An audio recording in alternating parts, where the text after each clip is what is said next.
Sekarang kita lihat manifestasinya. Orang-orang insecure itu biasanya kemudian punya 5 ciri ini dalam kesehariannya. Mari kita bantu kalau ada teman-teman yang terjebak di dunia insecurity ini. Yang pertama apa? Biasanya dia tidak ingin keluar dari zona nyaman. Diajak apa-apa susah. Jadi maunya ya seperti itu saja. Hidup begini saja. Aku jangan diajak apa-apa. Jangan diajak aktivitas ini, aktivitas itu yang selama ini belum pernah aku lakukan. Karena aku takut gagal. Karena aku takut tidak mampu. Karena aku takut tidak bisa. Jadi akhirnya apa? Dia tidak ingin keluar dari zona nyaman. Dia stuck di situ terus. I think ciri-ciri berarti kemungkinan dia memang punya sindrom insecurity. Ini perlu dibantu bareng-bareng untuk menumbuhkan rasa percaya dirinya. Yang kedua, biasanya cirinya yang lain suka membandingkan diri dengan orang lain. Dan memandang rendah dirinya sendiri. Nah, ini 2 dan 3 ini sekaligus. Jadi setelah banding-bandingkan itu biasanya justru menganggap dirinya, aku dibandingkan kamu tidak ada apa-apanya. Kamu sih enak, kalau aku orang miskin tidak seperti kamu. Kamu sih enak, aktif, kalau aku orang bodoh tidak seperti kamu. Kamu sih enak. Selalu begitu, membandingkan dirinya dengan orang lain dan memandang rendah dirinya sendiri. Ini ciri-ciri insecure biasanya. Dia yang tidak nyaman, tidak puas dengan dirinya sendiri. Ini penting kita amati orang-orang sekeliling kita. Kalau kita punya teman yang seperti ini, atau jangan-jangan kita sendiri yang seperti ini, ayo bareng-bareng kita menumbuhkan rasa percaya diri. Karena percaya diri itu nanti akan jadi kunci kesuksesan keberhasilan kita.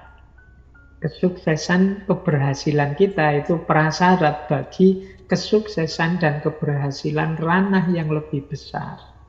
Kesuksesan keluarga, kesuksesan bangsa, negara, agama, dan lain sebagainya, itu kan harus diawali dari kesuksesan keberhasilan kita sebagai individu.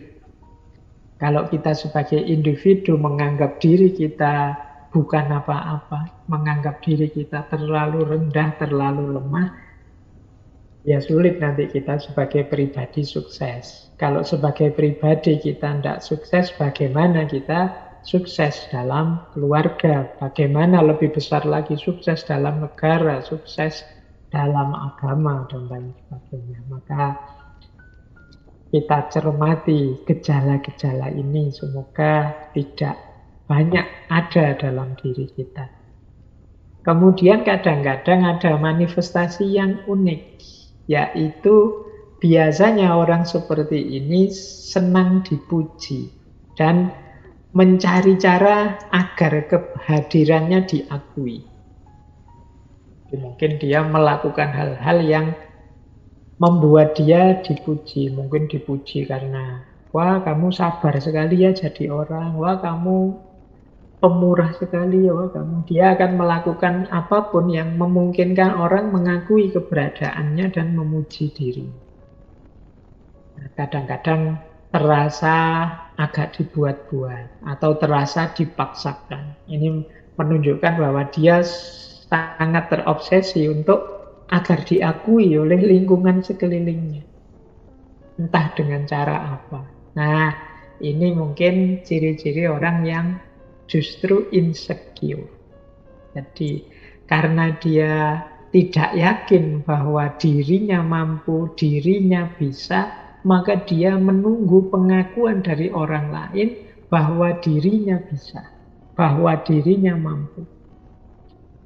Kadang-kadang pengakuan itu unik dicari secara negasi. Dicari secara negasi itu misalnya saya dan teman saya punya cara hidup yang berbeda. Untuk menegaskan bahwa cara hidupku lebih benar, itu aku berusaha mati-matian menunjukkan betapa salahnya cara hidup temanku. Nah, ini sebenarnya sama modelnya dalam rangka mendapat pengakuan meskipun dengan cara yang negasi atau negatif. Intinya dia ingin diakui dan dipuji orang bahwa kamu mampu, kamu bisa, kamu besar, kamu benar, dan lain sebagainya.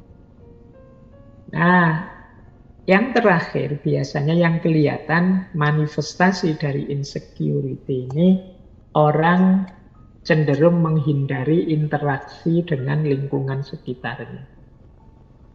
Jadi karena dia merasa tadi minder. Orang minder itu kan lebih cenderung menarik diri dari keramaian. Nah, inilah manifestasi dari orang yang punya gejala insecure tadi. Efeknya apa? Ya, kalau ini sebenarnya sudah bisa ditebak secara logis. Orang yang mengalami insecurity itu kalau terus-menerus begitu, yang jelas dia cemas, pesimis, dan tidak bahagia. Karena terhadap dirinya sendiri saja dia tidak nyaman. Dia tidak merasa puas. Akhirnya apa? Dia serba pesimis dan tidak bahagia. Merasa rendah, tidak percaya diri, putus asa, depresi, kesepian, merasa tak berharga. Dalam situasi yang parah, bahkan ada yang, wah, apa sih gunanya aku hadir ke dunia ini? Apa arti keberadaanku? Bahkan ada yang sampai ingin mengakhiri hidupnya. Makanya tadi saya bilang, yuk kita bareng-bareng untuk lingkungan kita, untuk sekeliling kita, saling membantu untuk menegaskan diri kita bahwa kita ini manusia-manusia yang sama-sama berharga. Kalau hari ini kan banyak itu pertarungan saling menjatuhkan, saling merendahkan. Nah, ini menurut saya eman-eman waktu dan energi kita untuk saling bertarung, saling menjelekkan, saling menjatuhkan. Akan lebih kondusif, nyaman, enak hidup ini kalau kita saling mendukung, saling menguatkan, saling menumbuhkan rasa percaya diri bahwa kita mampu, kita bisa. Jangan sampai nanti generasi yang akan datang lahir menjadi generasi yang serba cemas, pesimis, rendah diri, depresi, kesepian. Orang-orang yang mengalami insecurity semacam ini hidupnya pasti lelah. Lelah itu karena dia mikir dirinya sendiri yang tidak memenuhi standar-standar seperti yang dia harapkan. Kalau bisa dia ingin lari saja dari kenyataan. Dia tertekan karena tidak cocok antara ideal yang ada di pikirannya dengan kenyataan yang ada di depan matanya. Jadi dia akhirnya ingin lari dari kenyataan. Fisiknya lelah, batinnya lelah. Makanya dia punya kecenderungan, saya bilang tadi, kalau dalam situasi sangat parah, ini perlu psikolog, perlu psikiater. Hari ini banyak hal yang membuat kita jatuh pada insecurity. Mari kita bareng-bareng untuk menyembuhkan rasa minder, rasa tidak percaya diri. Nah, saya lanjutkan. Strateginya. Oke, sekarang ya. Strategi-strategi yang mungkin kita jalankan agar kita tetap percaya diri. Yang pertama apa? Ya, jangan lupa self-love. Kita cintai anugerah Allah pada diri kita. Yang pasti istimewa, pasti luar biasa. Dalam diri kita tersimpan aneka macam potensi. Hanya saja kita tidak pernah menengoknya. Kita selalu sibuk melihat cacatnya diri kita. Kita selalu sibuk melihat kurangnya diri kita. Kita bahkan tidak hanya diri kita itu senangnya melihat yang kurang dan yang jelek, yang cacat, baik dalam diri kita, diri orang lain, lingkungan kita. Akhirnya kita hidupnya jadi murung, hidupnya jadi tidak ceria. Maka yuk kita hidup dengan gembira. Kita sadari bahwa seperti apapun situasi, masih banyak hal yang patut kita syukuri, patut kita gembirain. Itu strategi yang pertama. Strategi yang kedua, tidak usah terlalu aktif membanding-bandingkan diri kita dengan orang lain. Jadi tidak apple to apple. Semua orang itu punya keunikannya masing-masing. Kalau kita bandingkan kita dengan orang lain, misalnya, wah orang lain kok sukses sementara aku enggak. Ya mungkin suksesnya dia tidak semata-mata karena dia bakat sukses atau dia beruntung sukses. Dia sudah melakukan usaha, sementara kita hanya mengeluh saja. Kalau kita melakukan usaha sekeras dia, mungkin kita sesukses dia, bahkan lebih sukses dari dia. Tapi kita sering membandingkan diri kita dengan orang lain di level bahwa betapa bagusnya orang lain dan betapa jeleknya aku. Wah, kok ada orang cantik ganteng-ganteng seperti itu ya, kok aku kalau ngaca kok minder sendiri aku lihat. Ya karena kita bandingkan dengan mereka yang standar kecantikan, standar kegantengannya beda.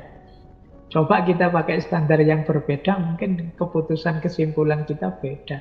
Tentang kekayaan juga begitu. Tentang jabatan pangkat juga begitu. Kita sukanya membandingkan dengan orang lain. Maka untuk biar kita tidak jatuh pada insecurity, yuk mari latihan untuk tidak membanding-bandingkan diri kita dengan orang lain terus-menerus. Kemudian yang ketiga, cari teman yang mendukung. Jangan teman yang malah menjatuhkan harga diri, menjatuhkan rasa percaya diri kita. Kok terpaksanya punya teman yang nyinyir, punya teman yang suka nyela, punya teman yang tidak mendukung kepercayaan diri kita, ya sudah, jangan terlalu sering dekat-dekat. Biar apa? Biar kita tetap punya self-esteem, punya kebanggaan terhadap diri kita sendiri dan tidak jatuh pada insecurity. Yang keempat, carilah kelebihan dan keunikan kita. Ini membuat kita lebih nyaman, membuat kita lebih menerima diri kita. Oke lah, dalam aspek kuliah saya tidak lulus-lulus, nilai saya jelek. Tapi alhamdulillah saya sudah punya pekerjaan, lebih mapan. Mungkin teman saya yang itu lulusnya paling cepat, nilainya paling tinggi. Tapi kan setelah lulus dia mikir nyari kerjaan. Saya sekarang sudah punya kerjaan, sudah bisa mapan. Loh ini kan kita melihat sisi positifnya. Dia lulusnya cepat, tapi aku lulusnya lama. Tapi kan aku di pondok sambil hafalan Quran, lumayan. Aku lulusnya agak telat, tapi kan ada bonus. Aku sambil hafal Quran. Nah, banyak kok. Coba kita cari. Apa sih keistimewaan, kelebihan kita yang tidak dimiliki orang lain? Yo, aku ini miskin, tapi kan aku ini punya daya tahan, punya kesabaran yang lumayan. Miskin begini aku masih bisa gembira. Daripada yang uangnya banyak, kadang sumpek malahan. Kena masalah masing-masing. Kegembiraan ini harus kita syukuri. Nah, ini yang harus kita banyak temukan dari diri kita. Biar tidak isinya mengeluh saja. Kalau kita sudah bisa menemukan kelebihan, keunikan, saatnya kemudian untuk kita bersyukur. Mari kita syukuri. Orang yang bersyukur itu orang yang bahagia. Orang insecure itu sulit bersyukur karena dia melihat kurangnya dirinya, kesulitannya dirinya saja. Ya kalau orang merasa kurang, merasa sulit, bagaimana dia bisa bersyukur? Tidak mungkin nanti jatuh pada la in syakartum la azidannakum. Tidak mungkin ditambah oleh Allah, ya dia sulit bersyukur.